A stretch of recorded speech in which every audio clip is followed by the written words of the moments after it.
नमस्कार दोस्तों। अगर आप राज्य लोक सेवा आयोग, कर्मचारी चयन आयोग, रेलवे भर्ती बोर्ड परीक्षा या अन्य प्रतियोगी परीक्षाओं की तैयारी करते हैं तो इस टेस्ट सीरीज से जुड़ जाइए। आज का जो टेस्ट है, यह टेस्ट सीरीज है 19 का बी, जो कि लूसेंट सब्जेक्टिव बुक का रसायन विज्ञान का टॉपिक नंबर है 11, धातुएं। इस धातुएं टॉपिक से टोटल 150 MCQ बनाया गया है, जो कि एक भी प्रश्न इस टॉपिक से बाहर को देखने को आपको नहीं मिलेगा। जितना भी इस सेट में टेस्ट डाला गया है इसी टॉपिक से डाला गया है। पहले एक बार इन पूरा क्वेश्चन को पढ़ लीजिए, उसके बाद आपको बताते हैं कि इसका PDF कहाँ मिलेगा। तो पहला क्वेश्चन बताइएगा। पहला प्रश्न है, हाइड्रोजन के अतिरिक्त जो तत्व इलेक्ट्रॉन का त्याग कर ध्यानायन प्रदान करते हैं उन्हें क्या कहा जाता है? तो इसका सही उत्तर हो जाएगा बी, उसे धातु कहा जाता है। धातु जो है आघातवर्ध्य, तन और तथा चमकदार होता है। नेक्स्ट क्वेश्चन बताइएगा 2 नंबर। दूसरा प्रश्न है, धातुओं की सामान्य विशेषताओं में कौन सी शामिल नहीं है? तो इसका सही उत्तर हो जाएगा डी, अम्लीय नहीं होता है। धातु जो होता है चमकदार होता है, तन्य होता है, आघातवर्ध्य होता है। इसका सही उत्तर डी हो जाएगा, अम्लीय नहीं होता है। तीसरा प्रश्न बताइएगा, चांदी का प्रमुख गुण क्या है? तो चांदी का प्रमुख गुण हो जाएगा, इसका सही उत्तर हो जाएगा ए, चांदी जो है उच्चतम विद्युत चालकता होती है तथा उच्चतम प्रकाश का परावर्तन करता है। अगला प्रश्न बताइएगा। 4 नंबर क्वेश्चन है, धातुओं में विद्युत की चालकता घटते क्रम में सही क्रम कौन सा है? धातुओं में विद्युत चालकता घटते क्रम में सही क्रम कौन सा है? तो इसका सही उत्तर हो जाएगा बी, यानी धातु में विद्युत चालकता चांदी में सबसे अधिक होता है, उसके बाद तांबा, तांबा के बाद एल्युमिनियम, एल्युमिनियम के बाद टंगस्टन। इसका राइट आंसर बी होगा। अगर आप लूसेंट को मात्र 45 दिन में कंप्लीट करना चाहते हैं तो इस बैच के साथ जुड़ जाइए, क्योंकि इस बैच में मात्र 45 दिन में लूसेंट को कंप्लीट कराया गया है, जिसमें 20,000 MCQ का रिवीजन कराया गया है टॉपिक वाइज निचोड़ MCQ के साथ। इसको OMR पैटर्न पर लाइव टेस्ट दे सकते हैं, जिसमें आपका स्कोर, रैंक, सही गलत ये सब दिखाता है लाइव। इसमें 7 गो स्मार्ट स्टडी ट्रिक्स बताया गया है, लूसेंट कैसे पढ़ना है, कैसे याद करना है। साथ में क्वेश्चन का सलूशन दिया गया है, PDF सलूशन। अगला प्रश्न जो है 5 नंबर, धातुओं के ऑक्साइड सामान्यतः कैसी प्रकृति के होते हैं? धातुओं के ऑक्साइड सामान्यतः कैसी प्रकृति के होते हैं? तो इसका सही उत्तर बी हो जाएगा, क्षारीय प्रकृति के होते हैं। अगला क्वेश्चन है, निम्नलिखित में से कौन सा धातु ऑक्साइड अम्लीय प्रकृति का है? निम्नलिखित में से कौन सा धातु ऑक्साइड अम्लीय प्रकृति का है? तो इसका सही उत्तर हो जाएगा ए, क्रोमियम ऑक्साइड। यही अपवाद जो है, क्रोमियम ऑक्साइड अम्लीय प्रकृति का होता है। अगला प्रश्न बताइएगा, कौन से धातु के ऑक्साइड उभयधर्मी होते हैं? कौन से धातु के ऑक्साइड उभयधर्मी होते हैं? इन चारों ऑप्शन में आपको आंसर इसका देना है। तो इसका सही उत्तर हो जाएगा ए, एल्युमिनियम, एल्युमिनियम, जस्ता और सीसा, यानी यही तीनों इसका उभयधर्मी होता है धातु का।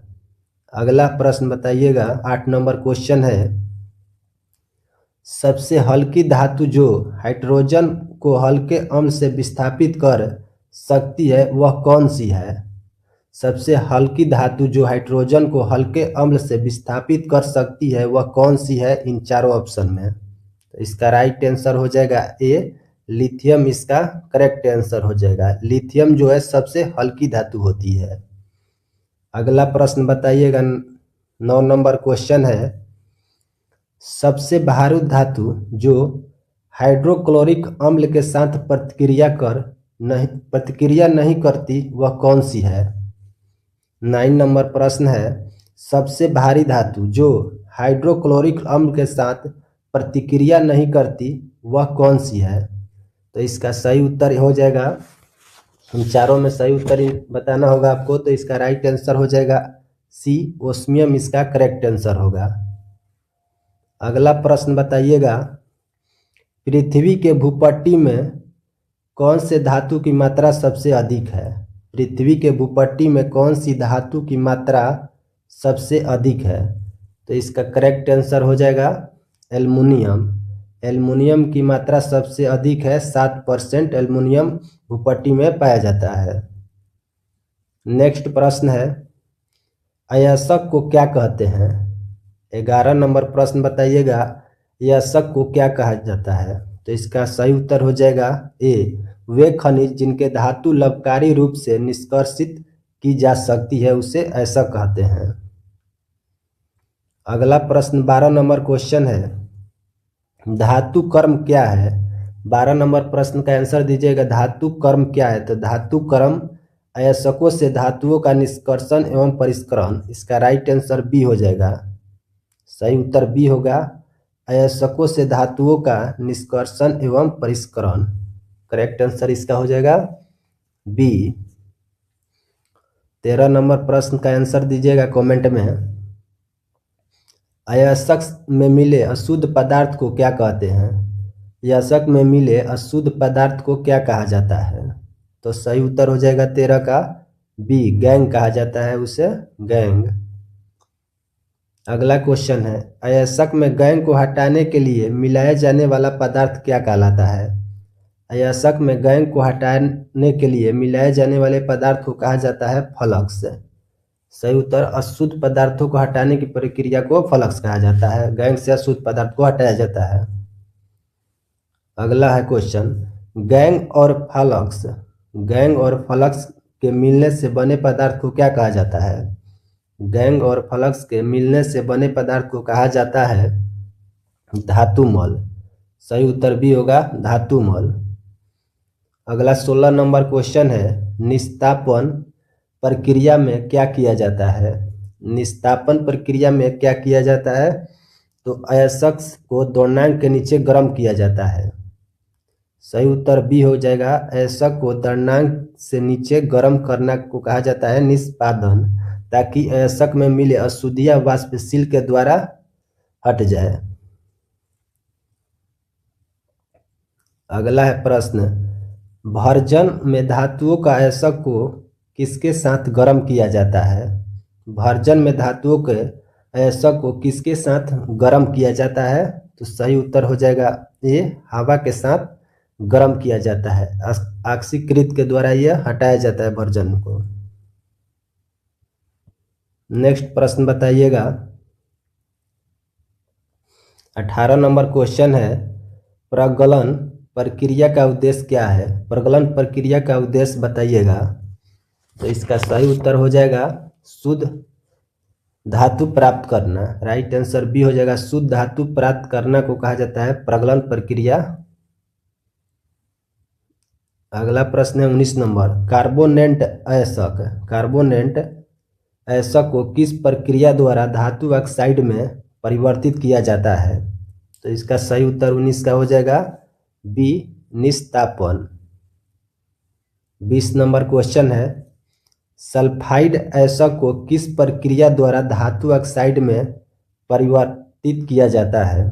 सल्फाइड अयस्क को किस प्रक्रिया द्वारा धातु ऑक्साइड में परिवर्तित किया जाता है? तो इसका सही उत्तर 20 का हो जाएगा बी, भर्जन इसका सही उत्तर होगा। नेक्स्ट प्रश्न है 21 नंबर, धातु ऑक्साइडों को धातु में अपचवित करने की कौन से तरीके हैं? कौन से तरीके हैं इसका बताइएगा 21 नंबर। तो इसका राइट आंसर हो जाएगा कार्बन अपचयन, विद्युत अपघटन, एल्युमिनियम अपचयन। इसका राइट आंसर डी हो जाएगा, इनमें सभी। सही उत्तर डी होगा। 22 नंबर प्रश्न है, सोडियम, पोटेशियम और कैल्शियम धातुओं को किस विधि से निष्कर्षित किया जाता है? तो इसका सही उत्तर हो जाएगा बी, विद्युत अपघटन के द्वारा निष्कर्षित किया जाता है। 23 नंबर प्रश्न बताइएगा, एल्युमिनियम धातु को किस विधि से निष्कर्षित किया जाता है? एल्युमिनियम धातु को किस विधि द्वारा निष्कर्षित किया जाता है?